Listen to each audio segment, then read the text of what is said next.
Bien. Entonces nosotros estamos viendo el libro Una luz a las naciones de Michael Gohim, y el día de hoy vamos a estudiar vamos a iniciar, mejor dicho, el quinto capítulo. Ya terminamos el cuarto, así que vamos a comenzar a hablar de el capítulo número 5, que habla sobre la muerte y resurrección de Jesús, que tiene que ver con la identidad misional de la iglesia.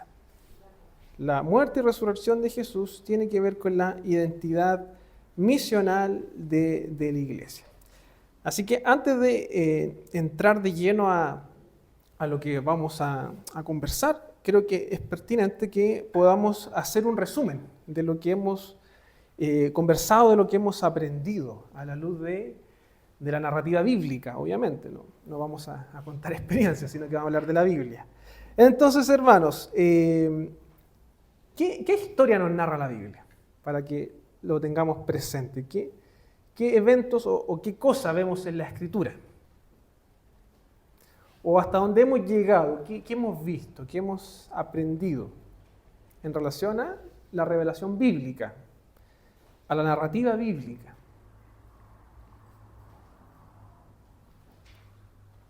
¿Se les ocurre o recuerdan? Ya, muy bien. ¿Quién dijo? Exactamente, muy bien. Vamos a sumar las dos cositas. Entonces, tenemos la creación, la caída y la redención.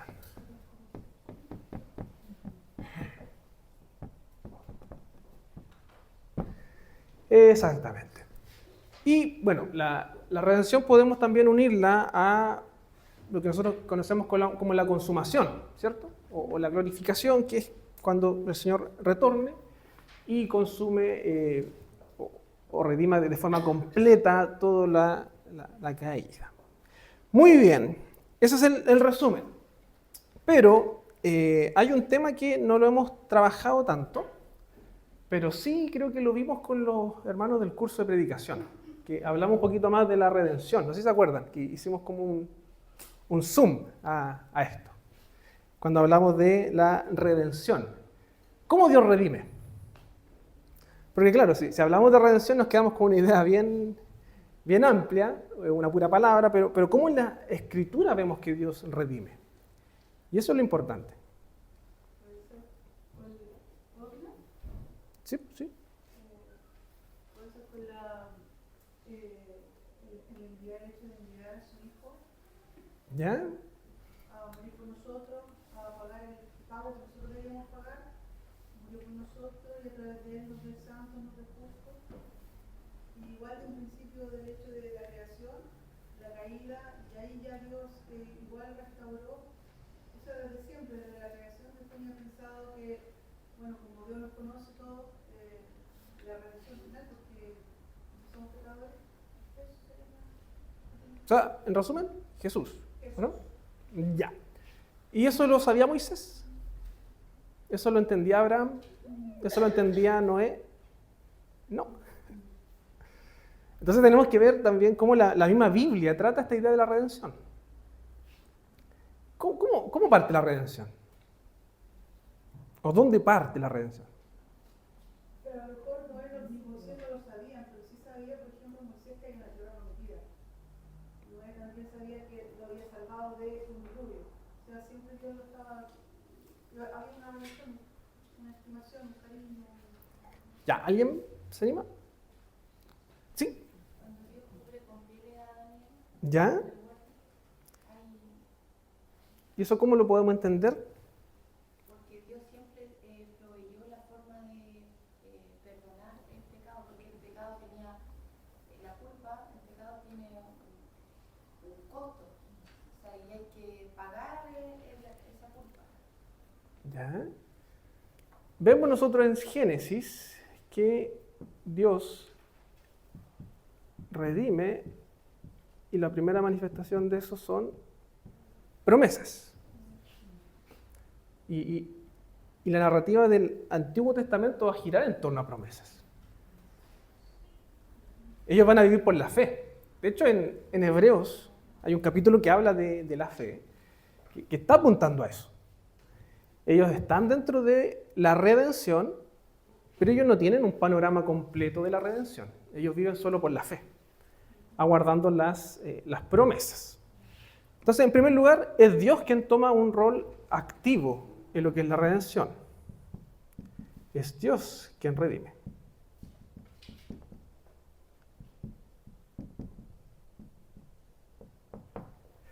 Es Dios quien está redimiendo.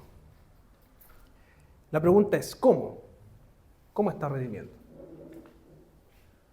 Y eso también lo vimos. A través de la promesa de enviar a su Hijo, y después de que su Hijo pagó por nosotros, mandó y nos dejó al Espíritu Santo, estaría con nosotros hasta siempre. Nunca nos dejó solos. O sea, la redención parte en el siglo I, cuando aparece Jesús, ¿o no?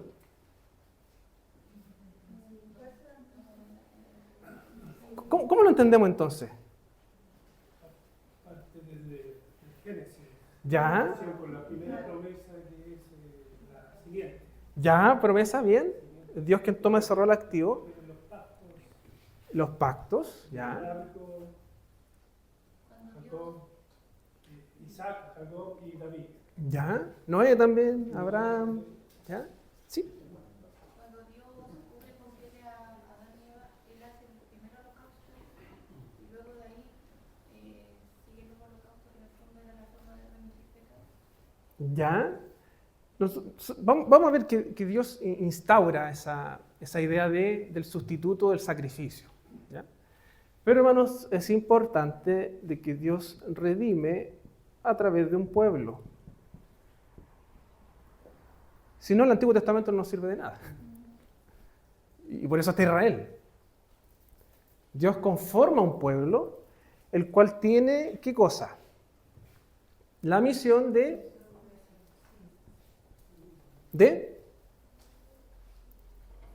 ¿para qué existe? Vamos a ocupar el concepto que está en el libro que usó Pablo, luz, pero también que sean los sacerdotes. ¿Se acuerdan? Esto está en Éxodo 19, creo. Éxodo 19. Nación santa, un reino de sacerdotes. Entonces, Israel cumple esa función de ser el pueblo por el cual Dios está redimiendo de los efectos del pecado, de la caída. El tema es que Israel falla, ¿cierto? Por lo tanto, nosotros cuando vamos al Antiguo Testamento nos vamos a dar cuenta de que Israel constantemente falla y no cumple ese llamado. ¿Ya?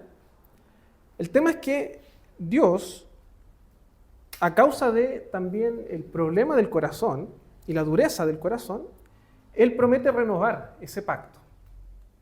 Y dice que les va a dar un nuevo corazón, de hecho. Y eso lo va a hacer a través de un Israel renovado. Y aquí está la pregunta, ¿quién es ese Israel renovado? ¿O quién es el verdadero Israel, mejor dicho? El pueblo de Dios, la iglesia en este caso. ¿Quién es aquel que cumple la voluntad de Dios? Es Jesús. Las promesas de Israel del Antiguo Testamento se cumplen en Jesús. ¿Ya? No es que se vayan a cumplir a futuro, no, se cumplieron en Jesús. Están siendo cumplidas en Jesús.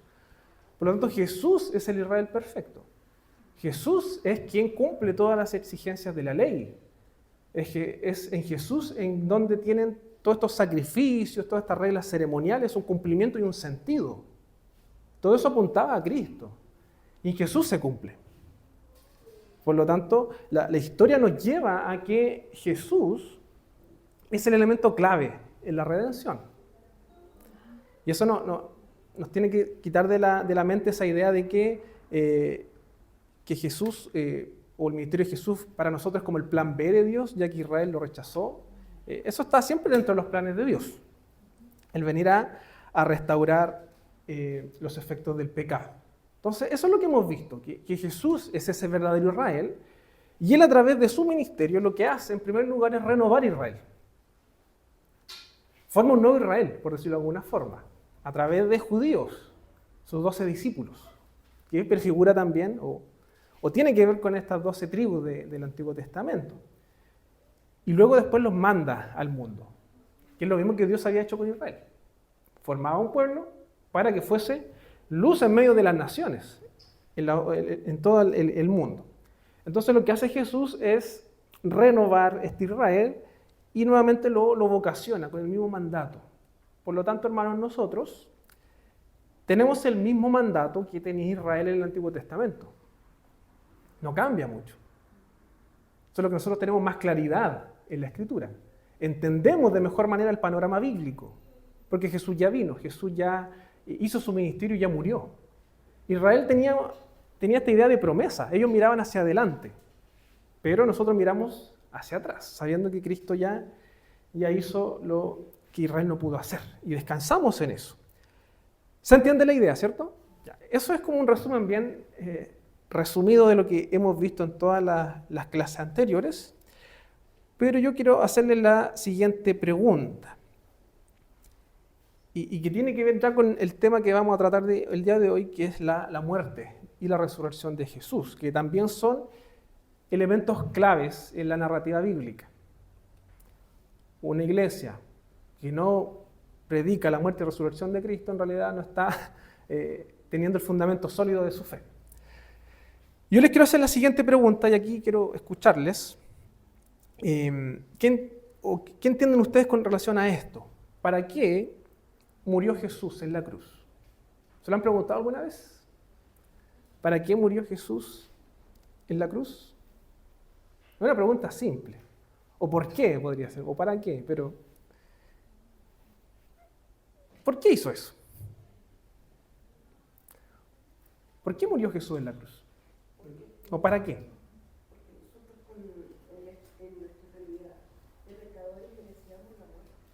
¿Ya? ¿Ya?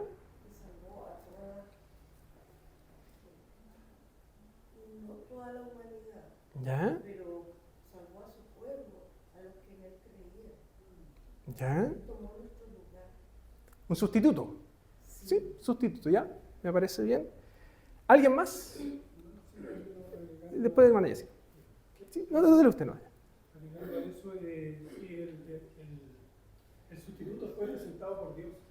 ¿Ya? Es el Hijo de Dios, es el Verbo encarnado, el cual era 100% hombre, y el hombre es el que pagó en la cruz por toda la condenación que teníamos nosotros, para aplacar la ira de Dios, porque la ira de Dios está con nosotros. Yo veía el resumen que hacía este hermano y me preguntaba siempre, era imposible de que el hombre se requiriera a sí mismo ante Dios.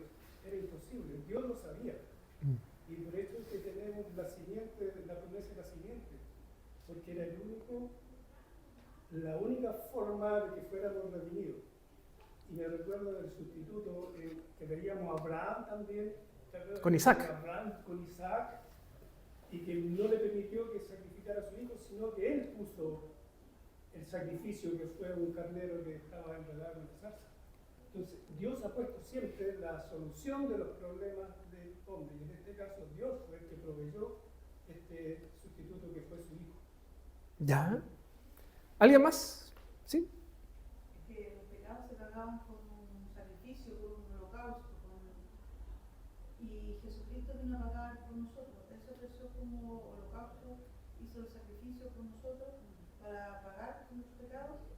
Y lo otro de la muerte y resurrección, que Él resucitó al tercer día porque venció la muerte, venció al diablo, no hay ningún Dios que pueda hacer eso, y Él así lo demostró. ¿Ya? ¿Alguien más? Para que la profecía fuese cumplida. ¿Ya? ¿Algo más? Me falta un poco de historia bíblica acá. Una muerte eterna para la humanidad. ¿Ya? Cristo muere en la cruz para librarnos a nosotros de esa muerte y tener vida eterna. ¿Ya? ¿Alguien más?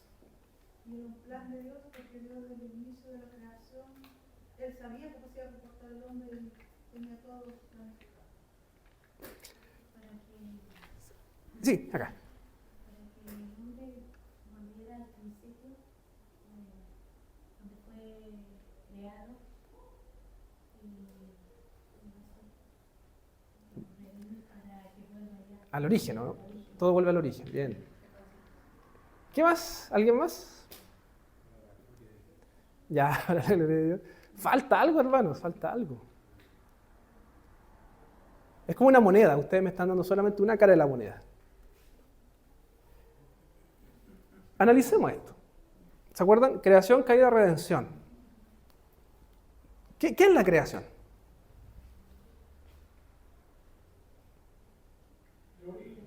¿Mm? ¿Ya?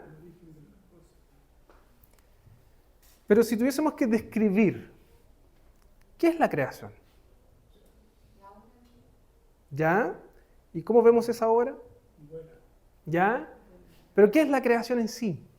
Él creó a un hombre y a una mujer para que lo adoraran. ¿Y dónde los creó? En el cosmos.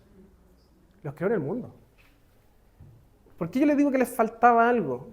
Porque todos ustedes me hablaron de que Jesús viene a resolver el problema del ser humano. Me hablaron de la muerte eterna, de los pecados, del sustituto. Pero ¿y qué pasa con el resto de la creación? ¿Se olvidó Dios de la creación? Y eso es lo que vamos a ver hoy día. Entonces, cuando hablamos de creación, obviamente está el ser humano. Pero como bien decía nuestro hermano Ramiro, vamos a ocupar el concepto del cosmos. Todo lo que nosotros vemos, la naturaleza, la tierra, los sistemas solares, los planetas, no sé, todo, el huerto a los que les gusta la agricultura o los animales, también sufren de las consecuencias de la caída, ¿o no? Entonces, Dios crea todo bueno, pero cuando llega la caída, no se cae solamente el ser humano. El hombre como responsable y cabeza del pacto ante Dios, al desobedecer también implica que la creación queda corrompida por el pecado.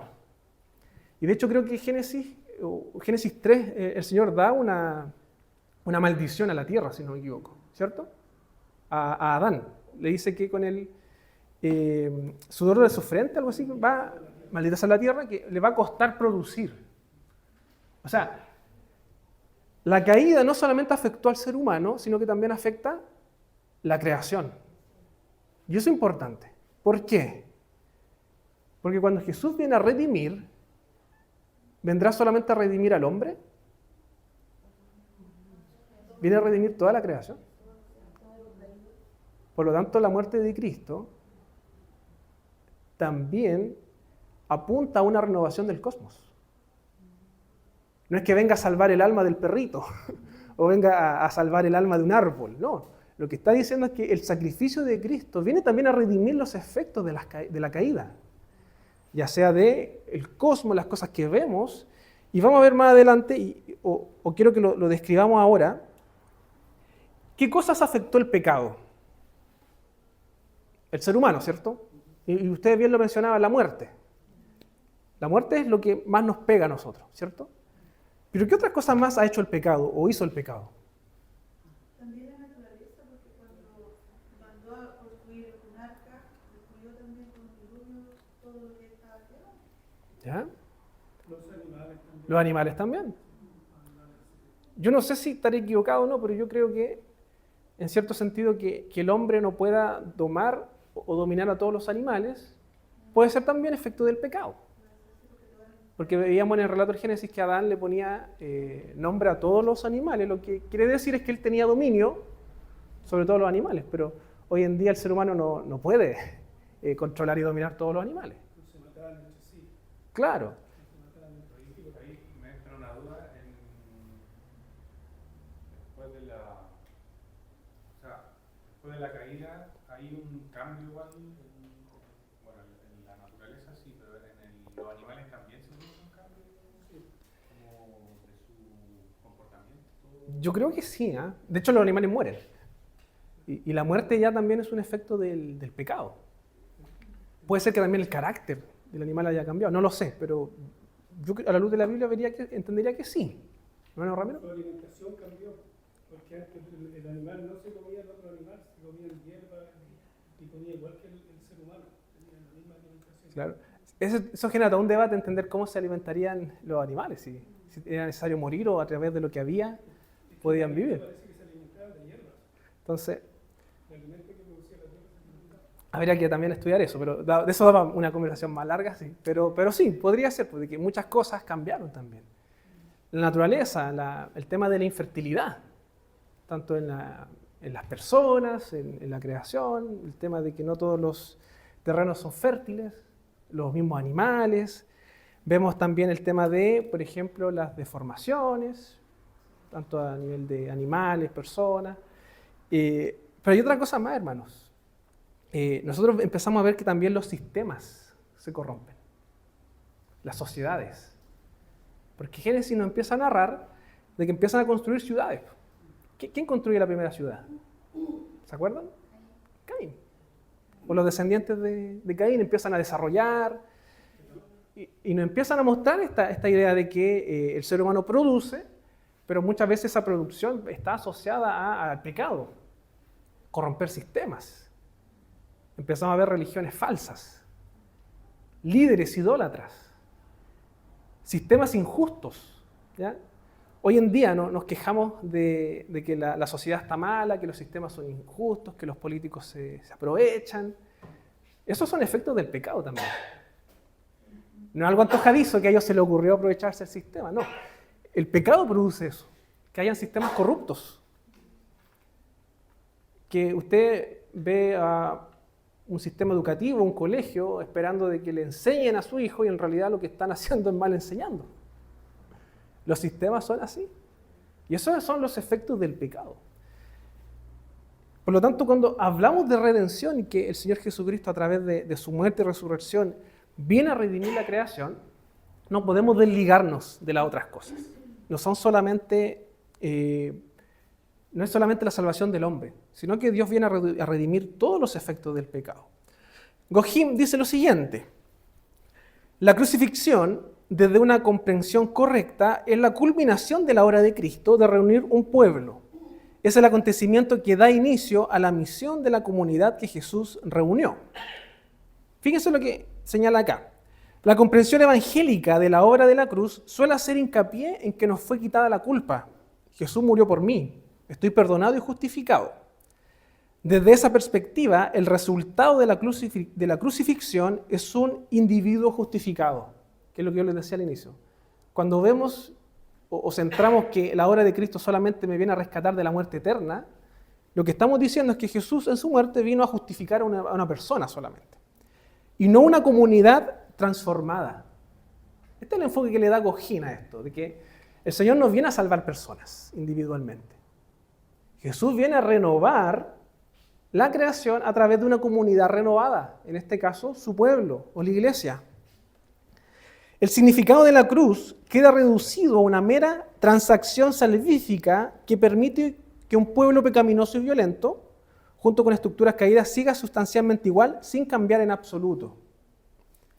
Decir que Dios obtuvo la renovación del cosmos no implica contradecir la salvación del individuo, puesto que el individuo es parte de esa renovación.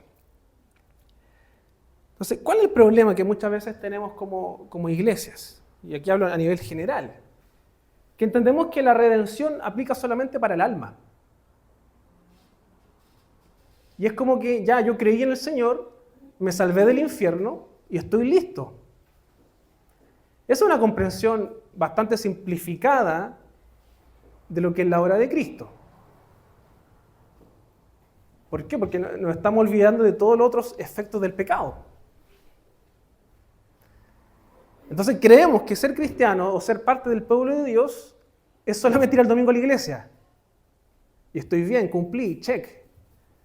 Cuando en realidad lo que está haciendo Dios es renovar todas las esferas. El Señor está reclamando su soberanía sobre todas las esferas. Por lo tanto, Dios no solamente te salva o te libera de la muerte eterna, sino que Dios ahora te usa para que tú seas un agente de renovación del mundo caído. Entonces, no podemos separar la salvación de la vida práctica, en primer lugar. Esa es la primera consecuencia.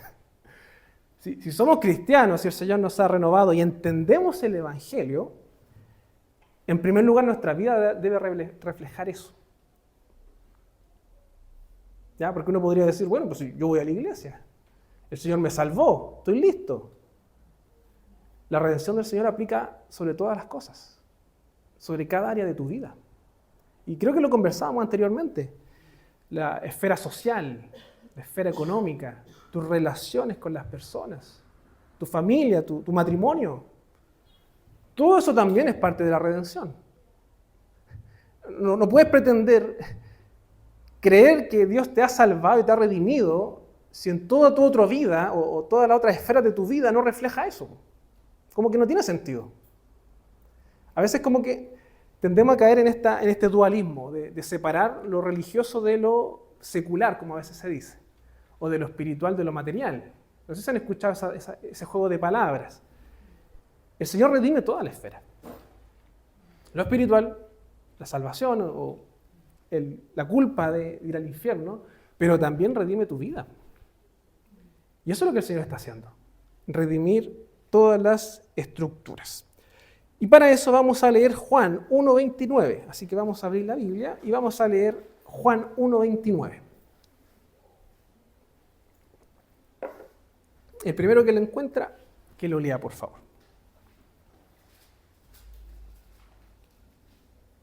Dice así: el siguiente día vio Juan a Jesús que venía a él y dijo: he aquí el Cordero de Dios que quita el pecado del mundo.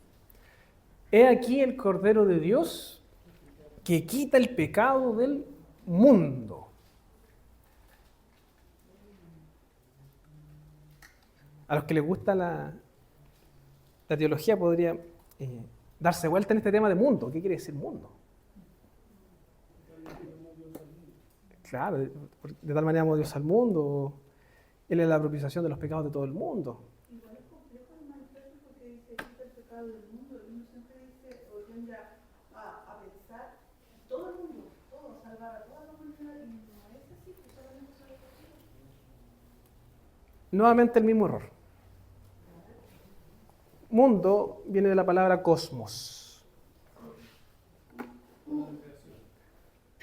Si Dios, o si la palabra quisiera decir de que vino a salvarnos de nuestros pecados, hubiese ocupado la palabra antropos, salvar al hombre, al ser humano.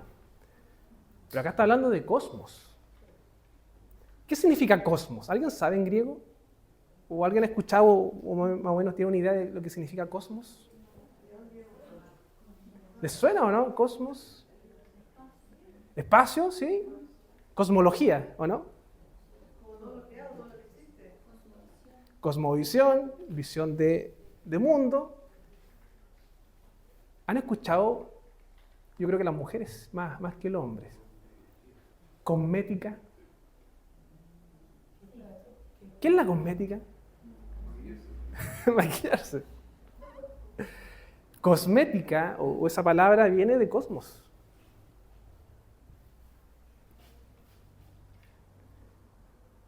Tiene la misma raíz. Lo busqué acá. ¿Ya? Dice, proviene del griego antiguo cosmos, que significa orden, belleza, armonía o totalidad. Eso significa cosmética. Orden, belleza, armonía.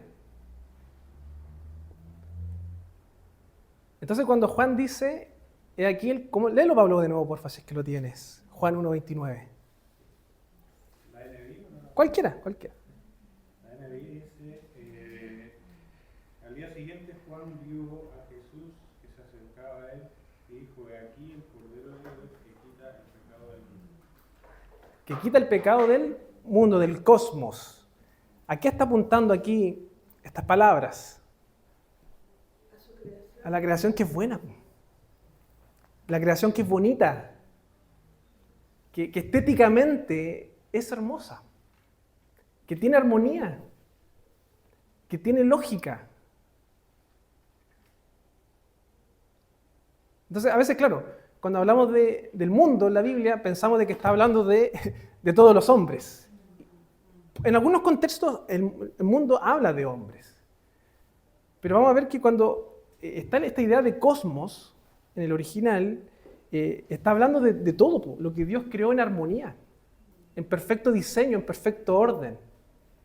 Jesucristo viene a quitar el pecado de este mundo creado bueno que está corrompido. Eso es lo que está diciendo. Entraría todo. Obviamente nosotros.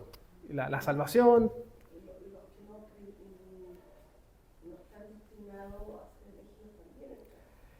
No, eso sería un universalismo.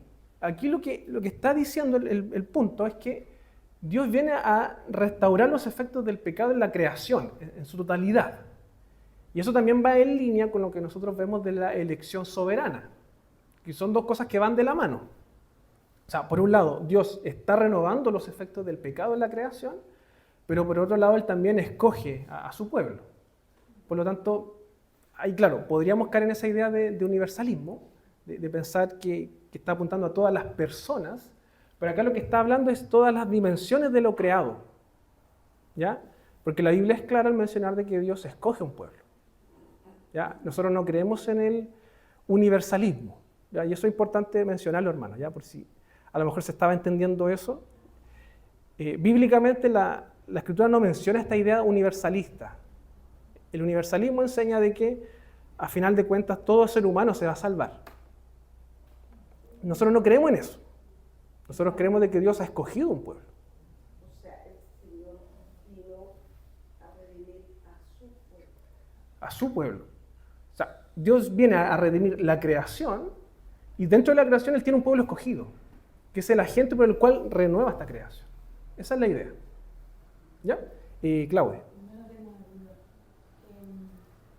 Cuando el Señor muere en la cruz, solamente muere por nuestros pecados.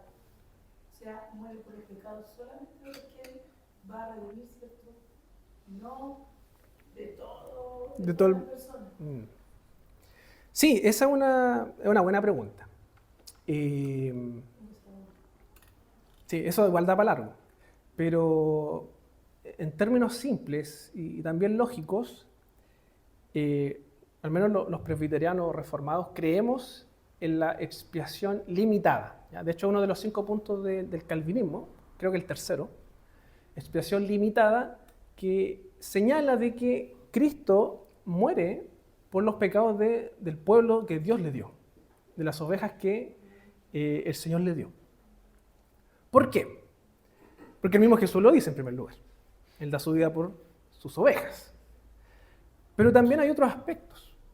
Porque, y solamente para añadirnos, porque desarrollarlo tiene más, demora más, pero si Jesucristo hubiese venido a morir por todos los pecados de todas las personas, ahí entraríamos al universalismo, porque en realidad todos los pecados fueron cubiertos, incluido la incredulidad, porque la incredulidad también es un pecado. Entonces eso anula la idea de juicio final, o del juicio de los pecadores, porque esos pecadores podrían decir, pero si Cristo murió por mí. Y por otro lado, eso haría de Dios injusto. ¿Por qué? Porque estaría mandando a su Hijo a morir por pecados que a final de cuentas no serían perdonados. Entonces Cristo hubiese sufrido injustamente pecados que al final no van a servir, o sea, o mejor dicho, sufrió innecesariamente. Y eso también, en cierto sentido, haría que Dios fuese injusto. Pero al menos la Escritura es clara al mostrarnos esta idea de que Jesús viene a morir por los suyos, por su pueblo. ¿Ya? Pero es un tema en debate, obviamente, dentro de las iglesias cristianas es un tema que se discute, pero al menos los reformados tenemos esa postura, que al menos creemos que tiene más fundamento bíblico. Pero, honestamente, igual es una doctrina secundaria, o sea, no nos vamos a poner a pelear y discutir por eso, pero al menos creo que tiene más consistencia creer eso. ¿Sí? Hermano Ramiro. Sí, en cuanto a la redención, está pensando y se me vino una pregunta. Porque sabemos que la caída fue, la caída del hombre en realidad trajo consecuencias al mundo. ¿Sí? Pero así también la redención del hombre trae una consecuencia al mundo también, que es la redención del mundo. Exactamente. Entonces, por consecuencia, pero parte del original, del que causó la caída, también tiene que redimir al mundo. O sea, el hombre en este caso. Si el hombre es redimido, por consecuencia el mundo tendría que ser redimido, ¿no? Sí, esa es la lógica que yo creo que Dios aplica. Y lo vamos a ver, de hecho vamos a los textos que hablan eso. Hermanos, busquemos algunos textos bíblicos para ir viendo esta idea de la reconciliación que vemos en la cruz. Que alguien busque Romanos 5:10, por favor. ¿Quién lo puede buscar? Para darles, ya, Natalia. Efesios 2:13, ¿alguien puede buscarlo? Y hermana Adriana, Efesios 2:13, 16. Otra persona que busque 2 Corintios 5, Pablo. Otra persona Colosenses 1, hermana Rosita. Otra persona Romanos 8, Dani. Efesios 1, otra persona, Jonás. Y otra persona que busque Isaías 65, hermano Ramiro. Y otra persona Apocalipsis 21. Ya, hermana Jessica. Entonces vamos a ir viendo cómo esta idea de la redención va a implicar distintos aspectos de la reconciliación. ¿Ya? Entonces vamos con Romanos 5:10. ¿Alguien lo tiene? Ya, por favor. Porque siendo enemigos fuimos reconciliados con Dios por la muerte de su Hijo. Porque si siendo enemigos fuimos reconciliados con Dios por la muerte de su Hijo, mucho más estando reconciliados seremos salvos por su Hijo. Ya, aquí Pablo, lo que está, si no me equivoco, lo que está haciendo es el paralelo entre Adán y Cristo. O al menos el capítulo 5 tiene esa lógica de Romanos. Que a través de un hombre entró el pecado y a través de Cristo viene la salvación o la vida. Entonces acá Pablo lo que está mostrando es esa arista de la reconciliación o de la redención, de que a través de Cristo somos reconciliados con Dios. Y ahí está hablando evidentemente de nuestra idea de alma, de espíritu, de la salvación. Somos reconciliados con Dios. Tenemos entrada a la vida eterna. No somos dignos del castigo. Pero vamos a ver otros aspectos de la reconciliación que vemos en la cruz. Efesios 2, del 13 al 16. Dice, pero ahora en Cristo Jesús, vosotros, que en otro tiempo estabais lejos, habéis sido hechos cercanos por la sangre de Cristo. Porque Él es nuestra paz, que de ambos pueblos hizo uno derribando la pared intermedia de separación, aboliendo en su carne las enemistades, la ley de los mandamientos expresados en ordenanzas, para crear en sí mismo de los dos un solo y un nuevo hombre, haciendo la paz, y mediante la cruz reconciliar con Dios a ambos en un solo cuerpo, matando en ella las enemistades. Ya, muy bien. ¿De quién está hablando acá? Está hablando de que a través de Cristo está la reconciliación, ¿cierto? Pero en particular, ¿de qué está hablando acá Pablo? De judíos y gentiles. Esta barrera que los separaba, ¿qué es lo que está diciendo? De que ahora pueden ser un solo pueblo. Y a través de ambos conformar un solo hombre, un solo pueblo, reconciliando. Entonces vemos que también las estructuras sociales están siendo reconciliadas. 2 Corintios 5, ¿alguien lo tiene? Pablo, del 18 al 19.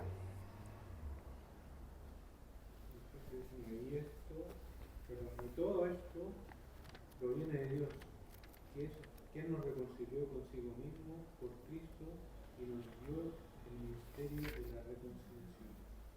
Que Dios estaba en Cristo reconciliando consigo al mundo, no tomándoles en cuenta a los hombres sus pecados, y nos encargó a nosotros la palabra de la reconciliación. Ya, nuevamente la idea de reconciliación está acá. ¿Qué es lo que dice entonces Pablo? Y todo esto proviene de Dios, quien nos reconcilió consigo mismo por Cristo. Esta idea de reconciliación a través de Cristo. Y nos dio el ministerio de la reconciliación. ¿Qué ministerio es ese? No lo tenemos en la iglesia, parece, ese ministerio. Tenemos el ministerio de alabanza, de diáconos, pero falta el ministerio de reconciliación. ¿Qué está diciendo Pablo acá? ¿A qué se refiere con eso de ministerio de reconciliación? Versículo 19, que Dios estaba en Cristo reconciliando consigo al mundo, no tomándoles en cuenta a los hombres sus pecados, y nos encargó a nosotros la palabra de la reconciliación. O sea, Dios nos encargó algo, eso es lo que está diciendo. Reconciliar al mundo. Y es lo que usted decía, pues, hermano Ramiro. O sea, Dios redime, Dios reconcilia al hombre con Dios a través de Cristo, pero para que ese creyente, ese hijo de Dios, ahora vaya a reconciliar el mundo. Llevar el mensaje. Redimir las estructuras, pues, hermano. Eso es lo que está diciendo. ¿Estamos en un mundo caído? Sí. Pero no somos llamados a quejarnos por eso. O sea, Habacuc se quejaba, sí. Pero Dios nos llama a ser ministros de la reconciliación. A involucrarnos en este mundo caído. A sanar las estructuras. Si vemos de que las estructuras son injustas, los cristianos somos llamados a volverlas justas. Eso es lo que está diciendo. Hermano Ramiro. Porque si bien es cierto, nosotros llevamos la reconciliación al mundo, pero la obra la hace Dios. Nosotros somos, a mi parecer, somos un instrumento de Dios. Exactamente. Lo entregamos a Dios, obedecimos la palabra de Dios, pero la obra en realidad la hace Dios. Sí. Así como Cristo, así nosotros. Exactamente, sí. Porque podemos entender, nosotros todos somos los que vamos a reconciliar el mundo, pero no es así. No, Dios nos usa como el medio por el cual está reconciliando. Y esta idea de sacerdote, que intercede entre Dios y los hombres, es la misma lógica que en el Antiguo Testamento, de reconciliar. Por lo tanto, y ahí también hay un tema escatológico, que la Iglesia también tiene distintas posturas en relación a el postmilenialismo o el amilenialismo, que en términos prácticos la diferencia se traduce en cómo entendemos el milenio, pero no tanto así, sino que cómo entendemos el momento en que Cristo llegará. Si Él va a llegar con un mundo cristiano, en donde los cristianos evangélicos van a redimir todo, o Él va a llegar a un mundo malo, en donde hay maldad. Entonces también hay una postura. ¿Sí? Lo que tú acabas de explicar, que el postmilenialismo, lo que se diferencia del amilenialismo es que creemos que el milenio ya está ocurriendo, pero que la redención, desde que el reino se instaló, que en eso concordamos, existe una redención que está siendo gradualmente como que va creciendo, hasta que Cristo venga. Claro. En cambio, los amilenialistas creen en todo lo demás excepto en eso, porque en el fondo no dicen, o sea, reconocen el llamado a redimir la estructura, pero no afirman como que la redención va a ser gradual hasta que Cristo venga. Claro, exactamente. Sí, ahí está como la diferencia más sustancial. Ambos enseñan de que, de hecho, el mundo reformado presbiteriano está en una o en la otra, como que en esos dos andamos. ¿Ya? Claro, ambas posturas enseñan de que ya estamos en el milenio, de que en realidad el milenio es como los tiempos finales o los tiempos postreros. Esa es como la idea. Estamos en el tiempo en donde Jesús está pronto a volver. Eso es lo que se dice con el milenio. Y claro, la postura postmilenial va a tener una visión más optimista, se le llama, de que va a creer de que esta idea de la redención va a ser como muy gradual y creciente, en el sentido de que cuando Dios llegue, o el Señor retorne, se va a encontrar con un mundo totalmente como cristianizado o rendido al Señor. ¿Ya? La postura milenial como que ve que no es tan así, que si bien es cierto, el pueblo de Dios es llamado a ser un ministro de la reconciliación, la verdadera reconciliación o el verdadero juicio o la redención va a llegar cuando Cristo venga, y Él va a hacer esa justicia. Entonces, ambas posturas también tienen sus argumentos para verlo, pero al menos yo lo que me interesa es que nos quedemos con esa idea de que somos ministros de la reconciliación. ¿Ya? El Señor verá cómo lo hace, Él sabrá si Él va a hacerlo gradual, eso ya es tema de Él. Nosotros somos llamados a ser los que reconcilian. ¿Ya? Para eso Dios nos ha rescatado. ¿Ya? Entonces Dios no nos salvó para que nos conformemos con la salvación, para decirnos, no, yo estoy listo. No, Dios te llama a ser un ministro de la reconciliación a través de la palabra, como bien decía Pablo. Colosenses 1, ¿alguien lo tiene? Hermano Rosita, versículo 19 al 20.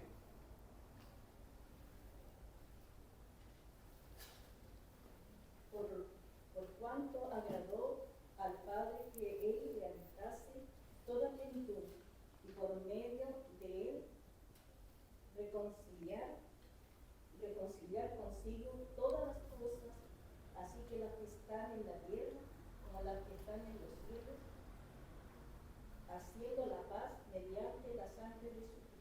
Ya, muchas gracias, hermano Rosita. Haciendo la paz mediante la sangre de su cruz. Nos lleva nuevamente a la idea de la cruz, de la muerte.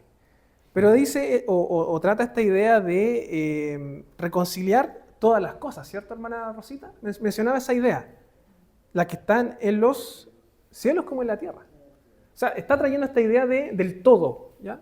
Pablo está usando posiblemente un paralelismo en el sentido de describir todo, los cielos como la tierra. Todo lo que el Señor está haciendo tiene que ver con la reconciliación.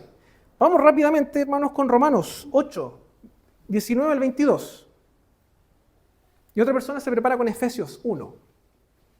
Dice, porque el anhelo ardiente de la creación es el aguardar la manifestación de los hijos de Dios, porque la creación fue sujetada a vanidad, no por su propia voluntad, sino por causa del que la sujetó en esperanza, porque también la creación misma será libertada de la esclavitud de corrupción a la libertad gloriosa de los hijos de Dios, porque sabemos que toda la creación gime a una y a una está con dolores de parto hasta ahora. Muchas gracias. Y creo que aquí Pablo es bien claro. ¿Qué es lo que está enseñando Pablo? Versículo 19. Porque el anhelo ardiente de la creación es el aguardar, ¿qué cosa? La manifestación de los hijos de Dios. Es como que la creación está aguardando de que los cristianos sean los ministros de reconciliación. Porque la creación fue sujetada a vanidad, no por su propia voluntad, sino por causa del que la sujetó en esperanza. O sea, la tierra está esperando algo. Eso es lo que está diciendo. Que Dios le ha puesto esa idea de aguardar, de esperar algo. Porque también la creación misma será libertada de la esclavitud de corrupción. Fíjense, Pablo no está hablando solamente del ser humano. Está hablando del cosmos, de todo. Esto es Romanos 8. A la libertad gloriosa de los hijos de Dios. Porque sabemos que toda la creación gime a una y a una está con dolores de parto hasta ahora. O sea, está aguardando, está adolorida. Y no solo ella, sino que también nosotros mismos que tenemos las primicias del Espíritu. Nosotros que también gemimos dentro de nosotros mismos, esperando la adopción, la redención de nuestro cuerpo. Entonces, Pablo nuevamente trata esta idea de que la creación está esperando ser liberada. Efesios 1, del 5 al 10. Sí, porfa.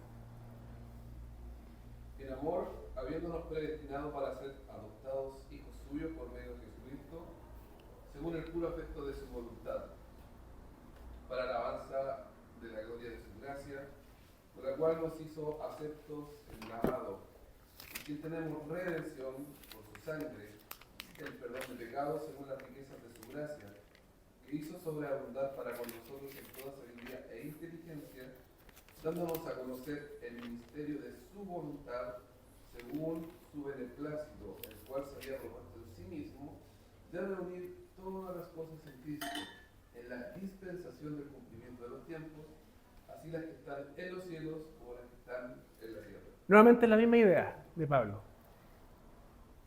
¿En quién tenemos redención? Perdón, me perdí. Versículo 10, ¿cierto? De reunir todas las cosas en Cristo, en la dispensación del cumplimiento de los tiempos, así las que están en los cielos como en las que están en la tierra. Nuevamente esta idea del todo. Todo está siendo reunido a través de Cristo. Y finalmente, y con esto cerramos, Isaías 65, 17, y otra persona que busque Apocalipsis 21, del 1 al 5. Apocalipsis, ya. ¿Alguien tiene Isaías? Hermano Ramiro. Porque he aquí que yo crearé nuevos cielos y nueva tierra, y de lo primero no habrá memoria, ni más vendrá al pensamiento. Aquí está el Señor prometiendo, ¿qué cosa? Cielo nuevo y tierra nueva. ¿Qué dice Apocalipsis 21, hermana Ruth? Del 1 al 5. Sí, del 1 al 5.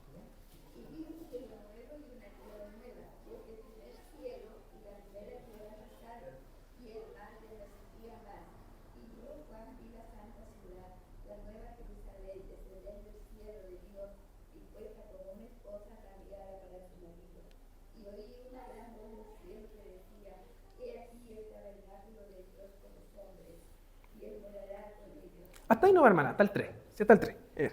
Muchas gracias. Entonces, Apocalipsis nos está mostrando el cumplimiento de la profecía de Isaías. ¿Y de qué está hablando? De cielos nuevos y tierra nueva. Nuevamente esta idea de que la redención o la reconciliación que Cristo logra en la cruz no solamente aplica para nuestra alma. Él no solamente viene a salvar pecadores del infierno. Él viene a redimir todas las cosas. Toda la creación que está sujeta a pecado, a las influencias o las consecuencias del pecado, está también siendo liberada a través de la manifestación de los hijos de Dios. Y eso es lo que dice Pablo. Por lo tanto, la muerte de Cristo, y por eso yo les preguntaba al inicio, ¿por qué o para qué Cristo murió? Es más que venir solamente a salvarnos. Es más que morir por nuestros pecados. El Señor Jesucristo, a través de su muerte, Él viene a reconciliar consigo todas las cosas. Toda la creación. Esa creación que aguarda esa redención, la está viviendo a través de la obra de Cristo y la manifestación de los cristianos en el mundo. Y eso es lo que Jesús viene a hacer acá, ¿ya? Así que, hermanos, ya estamos en la hora, son las 11:30, vamos a orar para agradecer al Señor y luego de eso continuamos con las actividades. Señor, te damos las gracias en esta mañana por tenernos reunidos para poder conversar más acerca de tu palabra, de lo que tú estás haciendo a través de la historia, Señor. Y te pedimos que tú nos sigas guiando, nos sigas bendiciendo para que podamos cumplir con aquello que tú nos llamas a hacer. Somos ministros de la reconciliación, Señor. Tú nos has elegido, nos has llamado para cumplir un rol en esta historia. Ser usados por ti, Señor, para llevar tus buenas nuevas, para que cada estructura del mundo sea redimida, Señor. No solamente la parte espiritual, sino que todo ámbito debe estar sometido a ti. Tú eres, Señor, sobre todas las cosas, Señor. Te pedimos que tú nos bendigas y que nos ayudes, Señor, a ser cristianos comprometidos con nuestra verdad que hemos creído a través de tu palabra, Señor. Te pedimos todo esto en el nombre de Jesucristo. Amén.